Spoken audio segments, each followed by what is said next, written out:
अस्सलाम वालेकुम नाज़रीन, करखुबैब मोहम्मदी साहब हमारे साथ मौजूद हैं। कर सबसे आज हम सवाल करेंगे, ख्वाब के अंदर इंसान अंगूठी देखता है, निकाह देखता है, शादी देखता है, इसको देखना किस चीज़ की अलामत है, क्या तबीर है? आज हम शेख साहब से पूछेंगे। अस्सलाम वालेकुम। वालेकुम अस्सलाम वरहमतुल्लाहि वबरकातुहू। वैसा ख्वाब के अंदर अंगूठी देखना जी तो ये इज्जत, खुशी, नए रिश्ते की अलामत है। जी इस तरह ख्वाब के अंदर पसंदीदा शख्स अंगूठी पहना रहा है जी तो निकाह या रिश्ता तय होगा। जी इसी तरह ख्वाब के अंदर इंसान सोने की अंगूठी देखता है तो औरत के लिए रिज़्क है ये और खुशहाली है। चांदी की अंगूठी नेक रिश्ते और दयानतदारी की अलामत है। और इसी तरह ख्वाब के अंदर इंसान निकाह देखता है, खुशी, सुकून कल्ब और नई जिम्मेदारियों की निशानी है।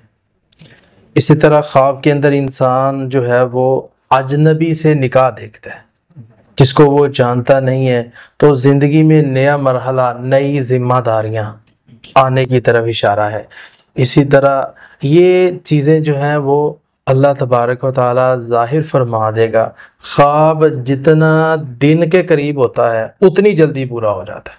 बाद लोग इसमें कहते हैं जी फजर के बाद आने वाला ख्वाब, तो उसमें ये है कि ख्वाब को चेक किया जाएगा तो फिर पता चलेगा कि ख्वाब किस तरह का है, ये सही है या वैसे ही है, तो फिर जाहिर होता है। जी नाज़रीन, अगले प्रोग्राम में फिर हाज़िर होंगे। अल्लाह हाफ़िज़।